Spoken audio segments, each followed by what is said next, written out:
Okay, so today's daf is Eruvin Lamed Zayin, 37. We are going to start on Lamed Vav, Amud Bet, at the two dots, which are, I would say, 4, 5, 6, 7, 8, 9, 10, about 11 lines up from the bottom.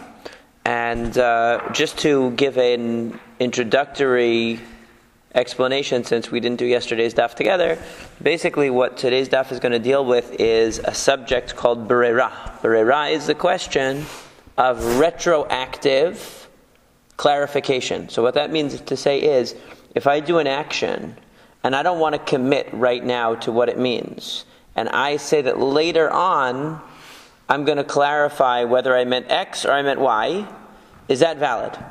So we know that a person can do something what's called al tenai. A person can make a tenai. They could say, listen, if I make a neder that if it rains today, I'm not going to eat any bread. If it doesn't rain today, I'm going to eat bread. Or they can even give kiddushin to a woman and say, I marry you on the condition that I'm a tzaddik, or you have $1 million, or anything. They can say anything. The question is, well, that's different because that's for a limited time, but the kiddushin is 100%. I'm saying where you could say we won't be married at all. I'm giving it to you on the condition that you have $1 million in the bank. If you only have $999,999, we're not married at all.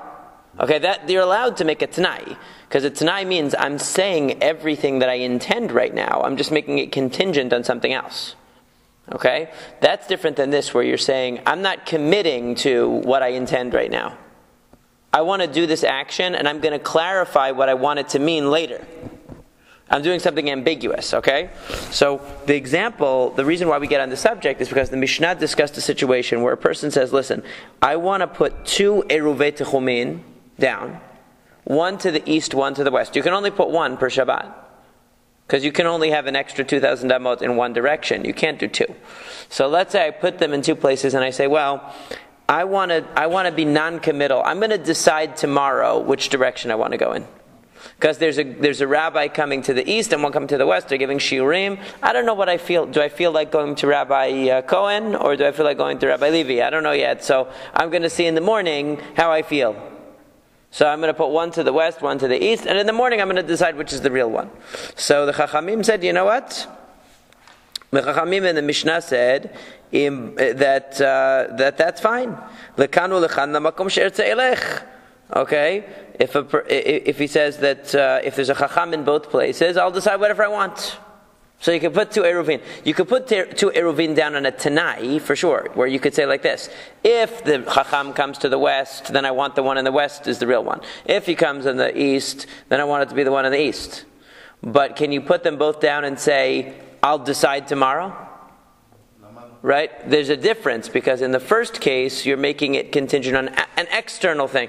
You're saying, the one that is where the Chacham is going to be is the one I want. I'm telling you right now. I just don't know which one that is. So I'm going to find out later.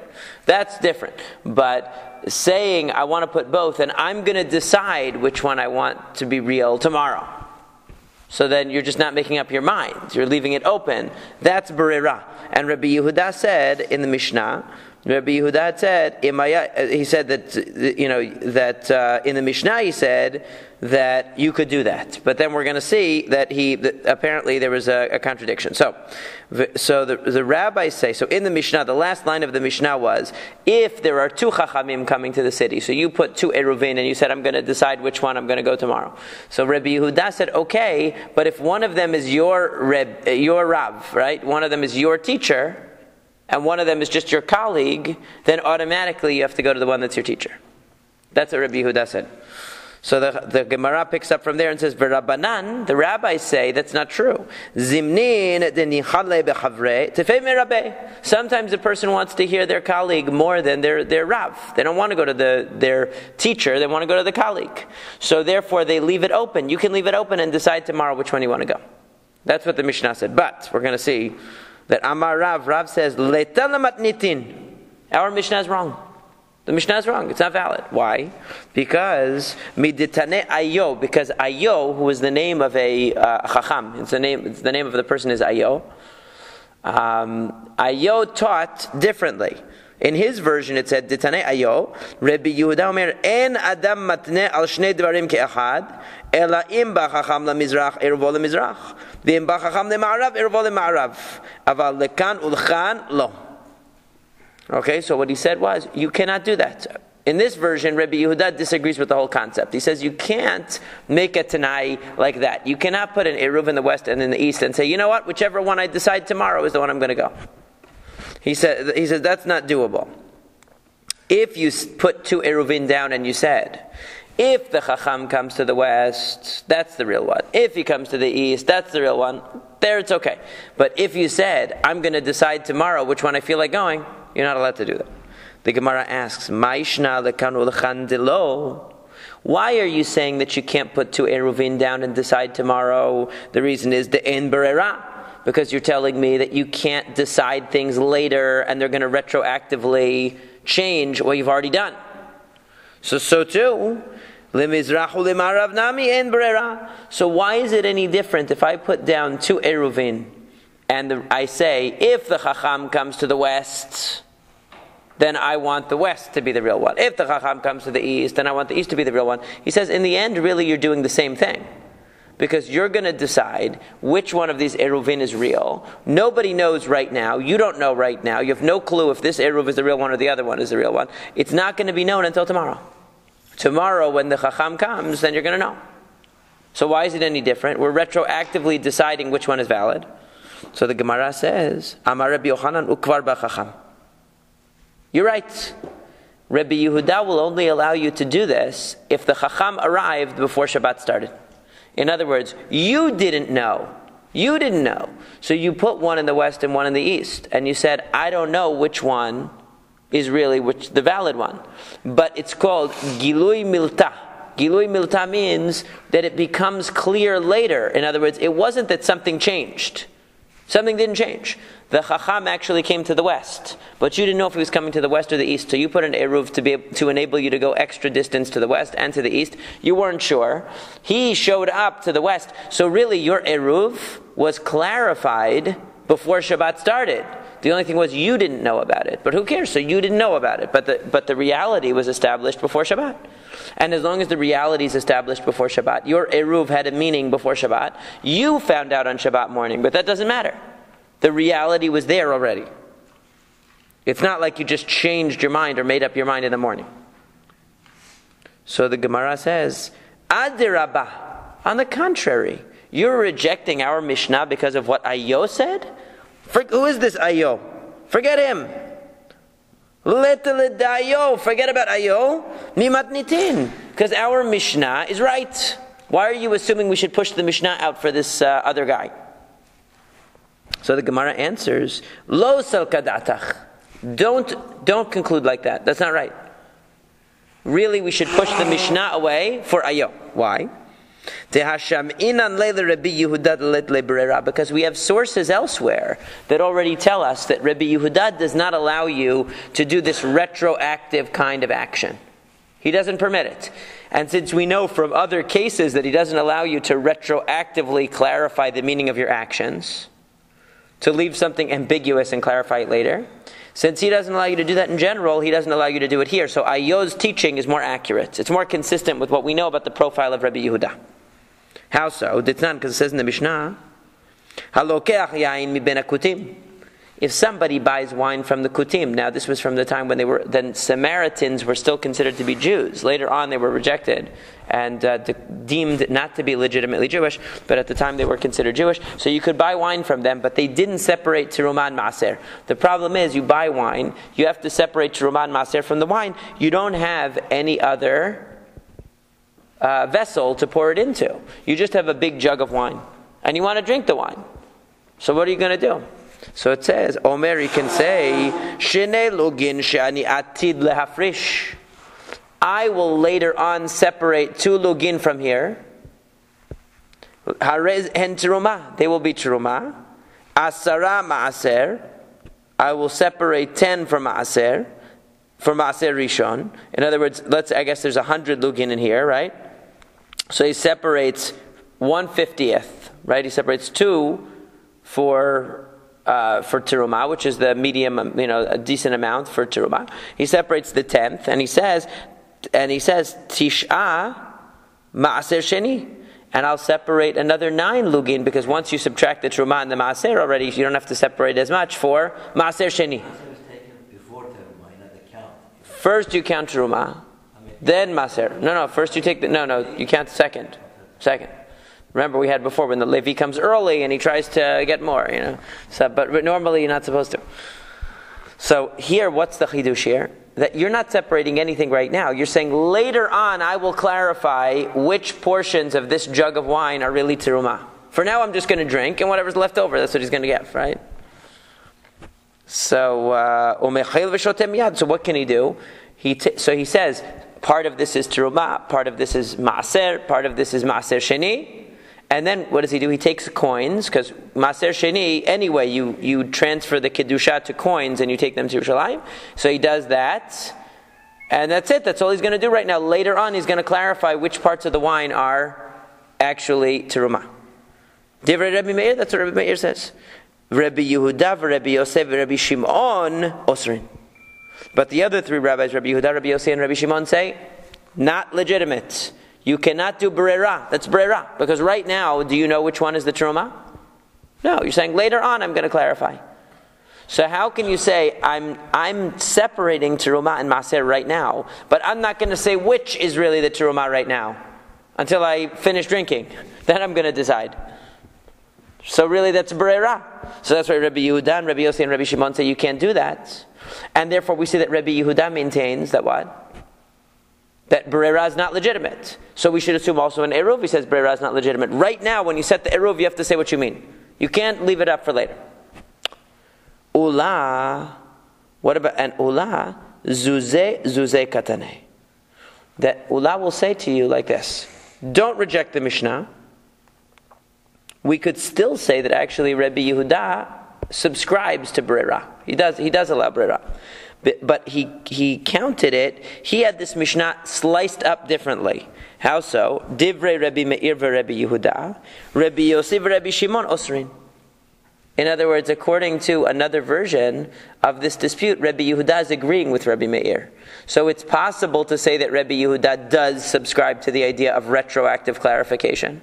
And it's possible to say that he doesn't, because it's unclear which group of rabbis he was actually aligned with in this dispute about teruma. So we could say, we could interpret him as accepting brera, and that would apply also to the case of Eruv, or we could say that he doesn't accept it, and that would apply also to the case of Eruv, where it's not clear. So, V'savar Rabbi Yosef in brera. Now we just said that Rabbi Yosef says that there's no brera, right? So what we've seen is that there's 2 possible ways of interpreting Rabbi Yehuda, right? Either that he holds like the first version that's in our Mishnah, or that he holds like the second version of Ayo, that you can, that there's no brera. But now we say, what about Rabbi Yosef? Rabbi Yosef says in the Mishnah here, or in the Tosefta that you just quoted, he says that you can do this. You cannot do this retroactive kind of clarification when it comes to teruma. You can't say I hereby separate the teruma, but I'm going to decide which part is the teruma later. You can't do that. So, is that really true? V'hatnan, it says in the Mishnah, Rabbi Yosef says, Shetei nashim shelakchu et kinehen be'eruv, o shenatnu kinehen lekohen, ezo sheyirtzeh kohen yakriv olah, ulezo sheyirtzeh yakriv hatat. That he says that, let's say you have, when a woman comes because she's had given birth, so she has to bring 2 birds, one for an olah, one for a chatat. So she brings the olah and the chatat. That was in this week's parasha, actually. That was in yesterday's reading, right? So she comes with the olah and the chatat, with the 2 birds. Now what happens is that 2 women purchased their birds together, but eruv. That's not eruv techumin. We're talking about it together. So they went and they bought 4 birds together. And they give the 4 birds to the kohen. They say, we both gave birth. Take care of it for us. 1 olah, 1 chatat per person. We don't care. Do whatever. So they didn't decide which one belonged to which woman. And they didn't decide which bird was going to be the olah, which one was going to be the chatat. Who's going to decide? The kohen is going to decide when he offers it, right? So retroactively, he's going to decide whose korban is whose. Just like the Eruv. Right, just like the Eruv situation. Right now, it's not clear who belongs to whom. So they decided, whichever one is which. It works out that each person will have an olah and each one will have a chatat. We don't care. Just figure that out for us.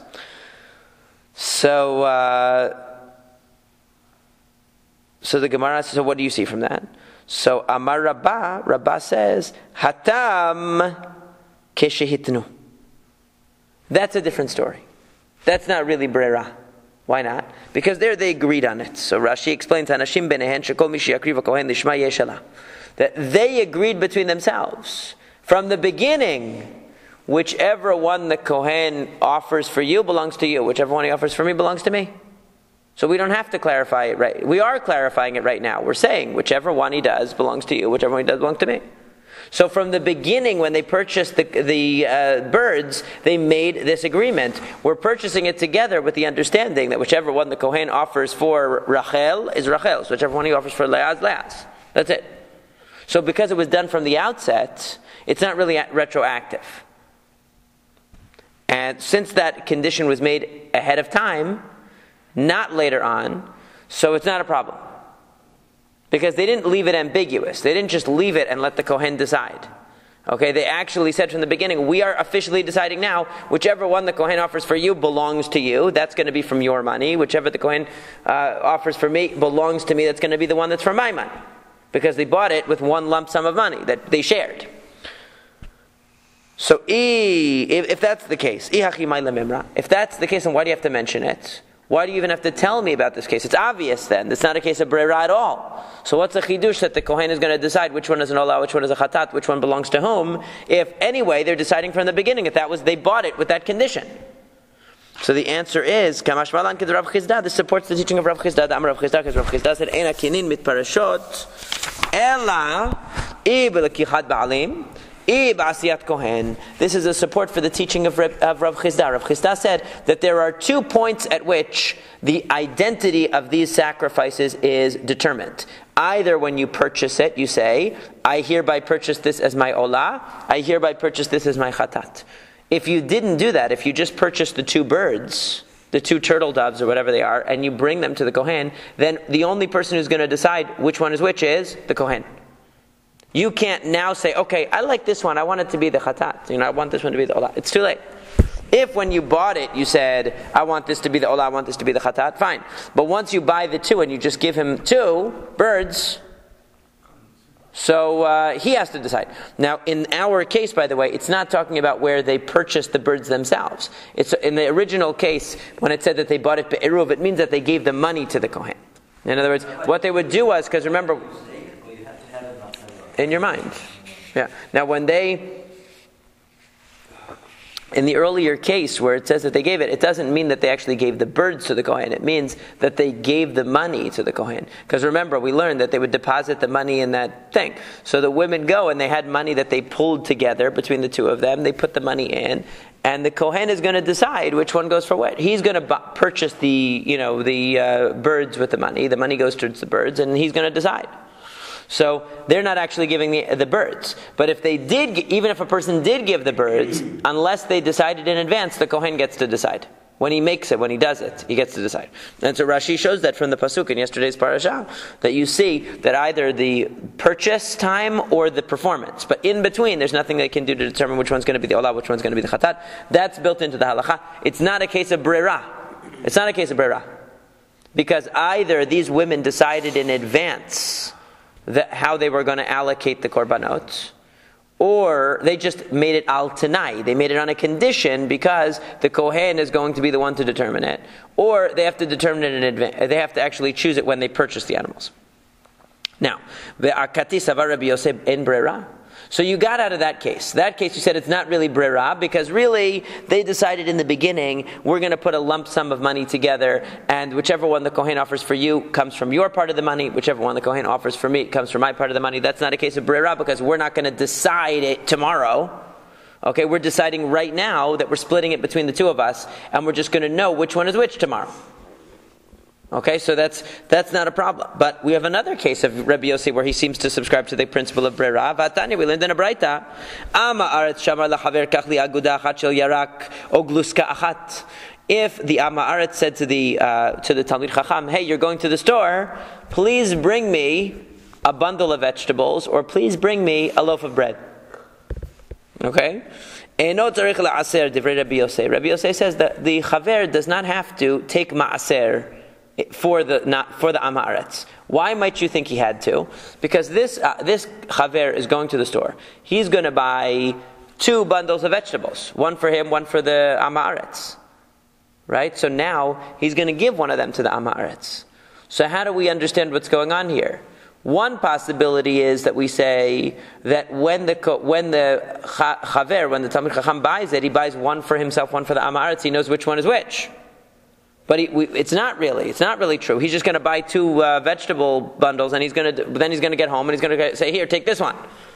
So really, what did the chaver do? Really, he bought 2 and he gave one to the Ama Aretz. But Rabbi Yosei says that's okay, because really we say, retroactively, whichever one you gave to the Ama Aretz, that was the one that he bought. You never owned it. If the chaver owned it, and now he's giving it to the Ama Aretz, he's not allowed to give something to the Ama Aretz without separating Terumah and Ma'aser, because he doesn't want to be machshil. He doesn't want to cause a stumbling block. He doesn't want to put a stumbling block in front of the Ama Aretz. So he has to separate the Ma'aser normally. So if he really owned it, we would say that. But we're saying he didn't own it. He didn't own it. He, from the beginning, was buying one of them for the Ama Aretz. He clarifies later which one was for the Ama Aretz. Okay, so what do you see? Rabbi Yosei is saying retroactive is good, right? And v'chachamim omrim tzarich la'aser. The chachamim say he does have to separate maaser. We don't allow the retroactive clarification. We say that when he bought it, he bought 2 bundles of vegetables for himself. That's it. And later on, he gave one to the Ama Aretz. It's very nice, but now he has to separate maaser. We don't say that, retroactively, he never really bought that one. He was just a shaliach for the Ama Aretz. But this is the problem, because Rabbi Yosei is the one saying that you can have brera. In the case of Terumah, he said, you can't. Right? When you want to separate it in the jug of wine, you can't do it. So, epuch, the Gemara says, fine, switch the names. Chachamim say, you can do it retroactively. Rabbi Yossi says, no, you have to separate maaser. You can't do it retroactively. You can't say, this belongs to the Am Haaretz retroactively. The Gemara says, wait a second. Tashma, here's another example. Ha'omer ma'aser sheyesh li bebeti mechulal al sela shetale biyadi min hakis. Rabbi Yosei Omer mechulal. It says in another braita that if a person says, I have ma'aser sheni in my house, and whichever coin I pull out of my pocket, I want that to be the coin that is going to be, that the ma'aser is going to be mechulal. It's going to be, the kedusha is going to be removed and transferred to this coin, whichever one comes in my hands. Rabbi Yossi says, it's good, works. So how could that be? When you said the declaration of chilul, that you wanted to transfer the money, you wanted to transfer the kedusha, you didn't know which coin it was going to go. And then you put your hand in and you pulled one out randomly. How could that be? How could that work? That's brera. You didn't clarify where the kedusha was going until you pulled the coin out of your hand, out of your pocket. So how could that be? So again, epuch, switch it around, say that it wasn't Rabbi Yossi. Rabbi Yossi didn't say that. That was the Chachamim. So now the Gemara starts to get tired of this. So Rabbi Yossi Omer lo chilel. Okay? So Rabbi Yossi actually said, no, it doesn't work. You cannot pull the coin out of your pocket and say, retroactively, this was the Kedusha went onto this coin. No, when you said that I want the Kedusha to move from the produce to the coin, you have to know where it's going. You have to intend for a coin. You can't decide later. So wait a second. You just, because of one case, the case of Terumah, where you purchase the bottle of wine and you say, somewhere in here is going to be Terumah, but I didn't decide yet. Rabbi Yossi says you can't do that, right? You can't do that. You have to decide now. So there, you're preserving that it really was Rabbi Yossi. But I just gave you 2 examples where Rabbi Yossi says that you can clarify things after the fact, and you switched it around both times. You changed the name. Why are you doing that? I have two proofs that Rabbi Yossi says that you can use retroactive clarification. Why are you saying you can't? So, epoch chadam mukmei tarteh. What you should really do is say that Rabbi Yossi says you can invoke retroactive devices here. But the case of Terumah is the mistake. In the case of Terumah with the wine, that's where it wasn't really Rabbi Yossi. That's what you should say. So the Gemara says, Havadai ipchatanya. The reason why we didn't do that is because this case of the coin that you pull out of the pocket definitely wasn't Rabbi Yossi. How do we know? Because the Katane Sefat says at the end of the Braita, Umodeh Rabbi Yossi be'omer ma'aser sheyesh li betoch beiti yehe mechulal al selah hadasha shetale b'yadi menakis shechilel. Okay, so at the end of the Braita it says that Rabbi Yossi agrees that if you say that the ma'aser that's in my house is going to be, its kedusha is going to be removed. Okay, with the coin that selah hadasha that I pull out of my pocket, with a new coin that I pull out of my pocket, that it is, in fact, that it works. It's effective. Okay, so what do you mean that it's effective? What is this case? Hi, selah hadasha hechidame. What are we talking about here? What is the new coin that you're pulling out of your pocket? If you're telling me that he had a bunch of coins in his pocket, and he said, whichever coin comes up in my hand is going to be the one that the kedusha goes to, that's the same as the first case. So why is it saying Rabbi Yossi agrees in that case? It's the same case. It must be talking about a case where he only has one coin in his pocket. So why does it say whichever one, that the coin that comes up in my hand is going to be the one where the kedusha goes, if really there's only one coin in your pocket? Because I did Tana Reisha Ta'ale, Tana Sefat Nami Ta'ale. Because since it used the language come up in my hand in the first part of the Braita, it says it at the end of the Braita. But what do you see? Rabbi Yossi really only agreed in the case where there's only one coin in your pocket. Okay, but if there's more than one coin and we don't know which one it's going to be, there he would not allow you to do that. So therefore we have two proofs that Rabbi Yossi does not allow you to clarify things retroactively. First of all, because he said if you have three coins in your pocket and you say whichever one I pull out is going to be the one, I'm removing the kedusha from this maaser onto whichever coin comes out. That's no good because we don't know which coin is the destination. And we also see that with Terumah, he said, unless you can identify which part of the wine is really the Terumah, it's no good. So we see that Rabbi Yossi does not subscribe to Brera. Amar le Rava le Rav Nachman, Rava said to Rav Nachman, Man haitana, ta'afilu b'duraban let le Brera. Who is the Tana that says that even with matters that are rabbinic, Brera doesn't work. Titania, as it says in the Braita, Amar lachamisha hareini me'arev al eze mikem she'ertzeh, ratziti yelech, lo ratziti lo yelech, ratami ba'od yom eruvo eruv, mishachashecha eruvo eruv. That if a person says to 5 people, he says, I'm going to put an eruv techumin down, and I'm going to decide tomorrow who's allowed to use it. I'm going to send somebody on this mission, they're going to use this eruv, but I'm not going to tell you which of the 5 of you, I'm going to decide later who's going to get to use it. I'm going to be your shaliach, but I'm not telling you who it is. So if he decides who it's for, so there are 5 people, only one of the 5 is going to be able to go tomorrow. If I decide who it's going to be before Shabbat starts, that's good, because that means that at the time that the eruv took effect, it was clarified. But if I don't decide till tomorrow, I cannot retroactively decide who is going to be the recipient of this eruv. So what does that show you? Even though Eruvei Techumin is only rabbinic, still Brera doesn't apply. Because I can't decide tomorrow who's going to have the right to this Eruv. On Shabbat, I have to decide it today. So the Gemara says, Ishtik, velo amar le velo mideh. He didn't say anything to him. Rav Nachman didn't know what to answer. He said, I don't know. Vele malei tana deve ayo. Why doesn't he tell him about the teaching from the Yeshiva of Ayo? What was the teaching of the Yeshiva of Ayo? That Rabbi Yehuda said, you cannot use Brera for an Eruv. You can't decide later which one of the Eruvin is going to be valid. You have to decide now. So he says, So why didn't he tell him? V'leimale tanadve ayohu. So lo shemiyale. He never heard that teaching, and since he hadn't heard that teaching, he wasn't able to attribute that braita to Rabbi Yehuda. He didn't know. He didn't know about ayo. So the problem here, so who is it then who is responsible for this teaching that Breira never works, not even for rabbinic things? Rav Yosef, Amar Rav Yosef said, Tana'e shaklat me'alma. You are excluding all the Tana'im from the world.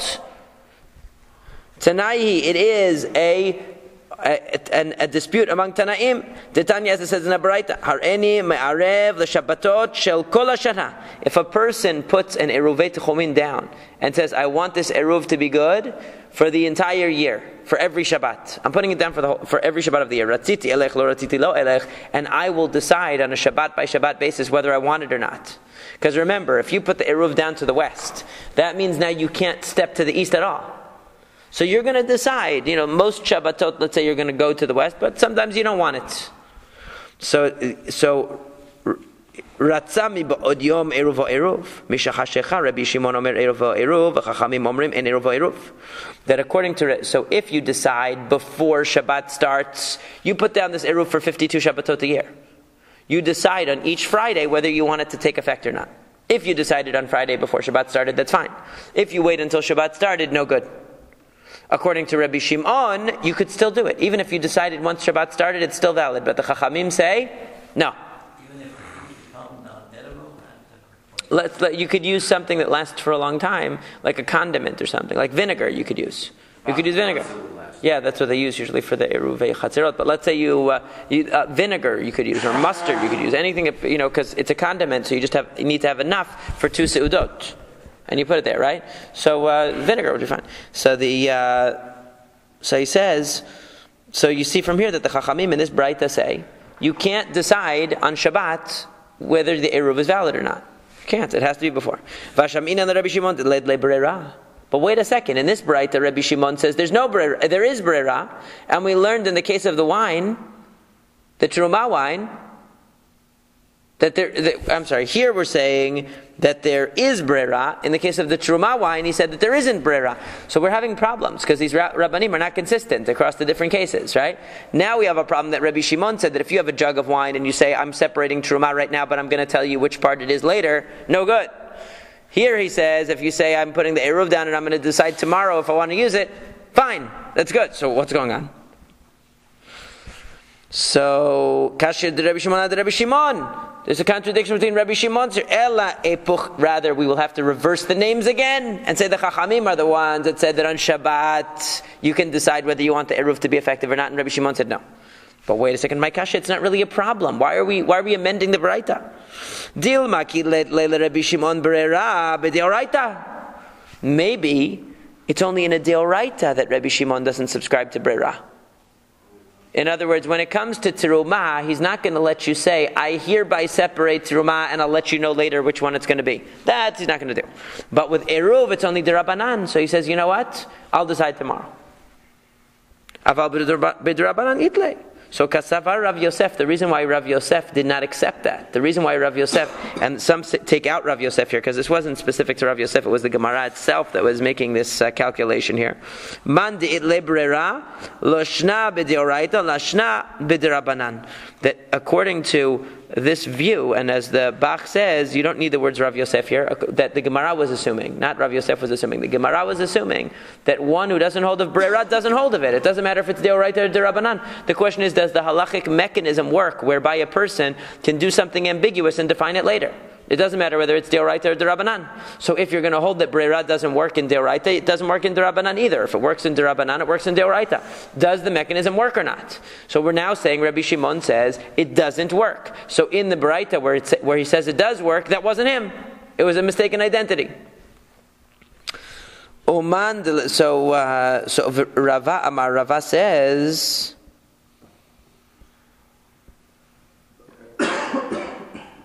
Oh, I'm sorry, I didn't read the whole statement. So, man loshna b'derabanan. So he says somebody who holds by it idlay. So if you hold that there is breira, it doesn't matter if it's deoraita or derabanan, and so too if you hold that there isn't. So Rava says, no, we don't need to amend anything here. Hold your horses. Don't start cutting up the text. We can say that Rabbi Shimon in fact used breira when it came to the eruv, but not when it came to teruma, and I'll explain why.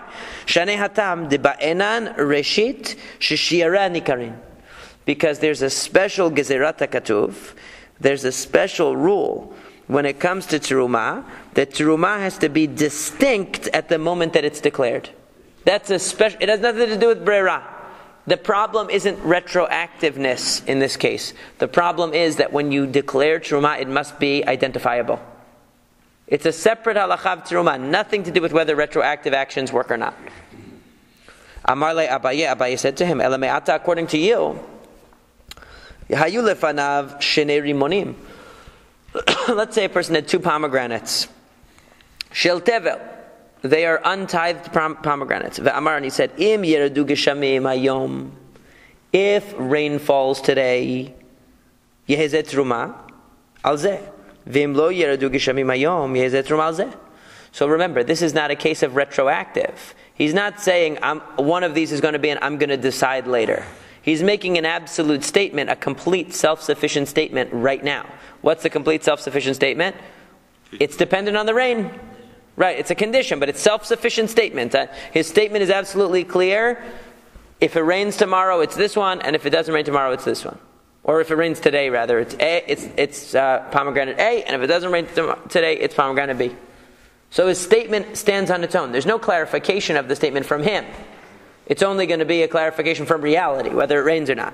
But when he makes the statement, it becomes true retroactively. In other words, he can make a statement about the condition of something that would happen in the future. It wouldn't be retroactive.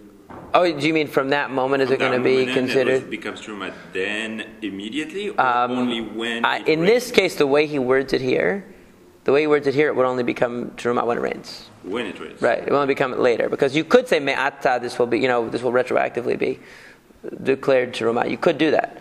But the point is that you're making a complete statement right now. You're not going to decide anything new later. Your intention is not going to be clarified later. You see? That's the problem, is your intention being clarified later. So in that case, though, according to you, here's a case, Abaye constructed a case where it's not retroactive. You're not deciding later. You're not saying, I'm going to take teruma from here and I'll decide which one it's going to be later. You're not saying that. You're saying, I hereby decide this is my formula. If it rains, X. If it doesn't rain, Y. So he says, according to you, that should be no good. Why? Because you're telling me that it needs to be distinct what the teruma is. When I declare it, it has to be distinct. It doesn't matter retroactive or not retroactive. So then, do you know which pomegranate it is right now when you're declaring it? Do you know which one it is? No. So then how could that be valid? Maybe you'll tell me that you're right, it doesn't work. So then, wait a second. We learned in the Mishnah, Trumat HaKeriya zeh u'ma'aserotav b'tocho, Trumat ma'aser zeh b'tocho. Rabbi Shimon Omer, Koreh Hashem. So there's a case where you have a pile of grain, and you say the teruma of this pile is inside of it. Its ma'aserot are inside of it as well. Okay, and its terumat ma'aser is inside of it. And Rabbi Shimon says that's valid. What do you mean that's valid? It's not distinct. Do you know where it is? So how could he say it's valid if you're telling me that it has to be distinct? Okay, here's a case where it's very clearly not distinct. So the Gemara says, Shanei hatam di'ikas bivav. That's not true. It is clear. Because he said, bitocho, in the middle. He's saying the middle of the center of this pile, it's a distinct place. The center of the pile is the teruma and the maaser. If you said somewhere in here, and I'll decide later, that wouldn't be good. But you said the center of it, that the bitocho, the middle. Okay? So Rabbi Shimon is holding that breira works. But there's a special thing with teruma and maaser that when you declare teruma, you have to declare a specific entity. You can't have ambiguity. It has to be identifiable at the moment. Okay, v'ibait ema, another possibility is kidekatani ta'ama, that we had another explanation of Rabbi Shimon. Amrula le Rabbi Meir, iyata modeh shema yibaka hanod, that it says that, remember, the whole issue, where are we getting the idea that Rabbi Shimon didn't like Breira from? From the case of Terumah. What was the case of Terumah? Where the person says, I have this jug of wine, and I hereby separate Terumah, I'll decide which part is Terumah later. That was the controversial case. So there's another explanation given for the machloket. There's a machloket. So there's another explanation given for the machloket, which is it doesn't have to do with breira. It has to do with another problem. How do you know that the jug is not going to break open? In other words, you're going to drink the wine and say, oh, whatever I leave over, that's going to be the terumah, right? No problem. But what if there's a leak in the jug? It breaks open. You lose all the wine that's left over. So what happens? You basically drank untithed produce because you never ended up separating anything. So that's why they said to Rabbi Meir, how can you allow this? What if it falls apart? Amar lehen, he said to them, L'kashiyi baka. I'll deal with that when it happens. In other words, I'm not concerned with that. Right now it's valid. I'm not concerned with it. So we could say the same thing. In other words, we could say the same thing, that Rabbi Shimon really does hold, in theory, that breira would work. No problem. The only problem is that when it comes to truma, he's worried maybe you're going to say that. You're going to say, yeah, the truma will be separated later, and then you're never going to separate it later because the jug is going to break, or the pouch is going to burst, whatever it is. That's the reason why he doesn't want you to do it. Not because it's not effective. It actually is effective. It's just that you don't want to rely on that circumstance. It might change.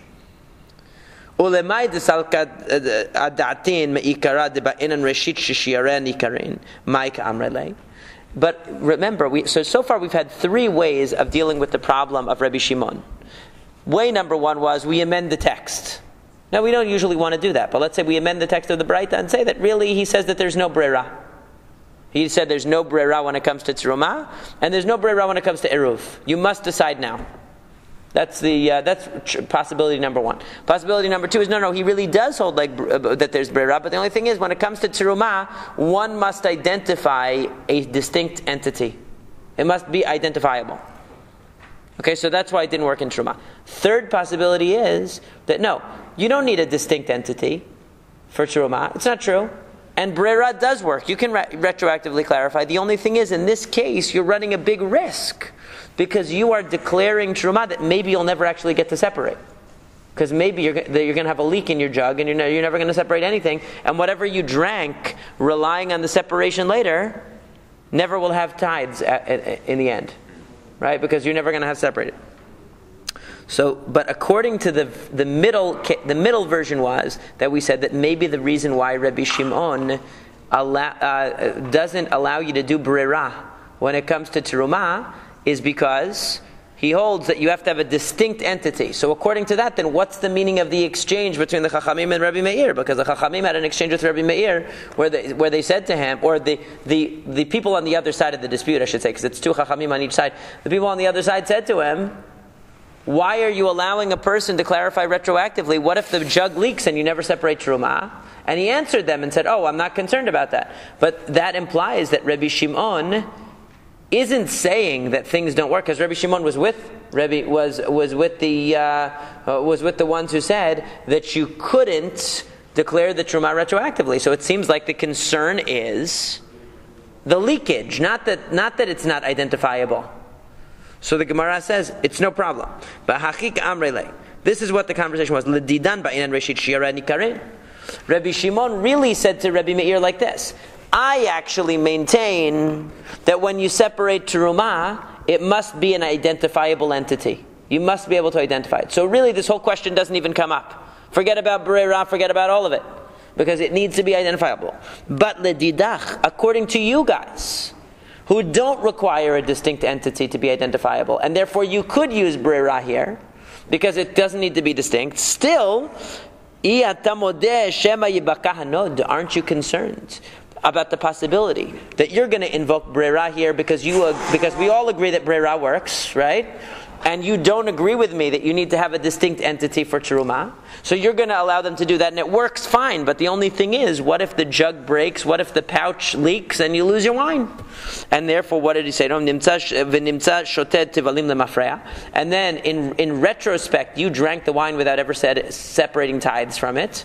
So the Gemara answers, Amar lahen likishibaka. I'll deal with that when it happens. In other words, it's a remote possibility. The fact is that right now, it worked fine. It was effective. So in the end, we were basically inconclusive. I mean, the last answer that the Gemara gives is that Rabbi Shimon really does hold of brera. He really does hold that it works. It's just that he says that we're concerned about the gezerah, that maybe the pouch will leak and you'll never be able to separate the tithes. But in principle, he holds of brera, and in principle he holds that you wouldn't need to have a distinct entity of truma when you separated it. He's just concerned about the eventuality of possibly never getting around to doing the tithes because of some act of God, so to speak. Some accident will happen and you won't be able to do it. So in the end, this sugya of brera is actually one that comes up in many places in Shas. It's considered to be one of the most difficult and complicated ones because you really have to distinguish between when is a condition being made and when is the brera being made. So for example, if we go back to the case before, what is the difference between a person saying, let's say, making a condition and saying that it's going to become clarified by the Kohen when he offers the Korban, and a person saying, I'm not going to decide now, I'll decide later. Why is that different? But see, the thing is, if you use the word brera, it has to be real condition, because brera is choosing between real condition. It's but the thing is that Tanai works. So I could leave something open, actually. Yeah, but it has but to be.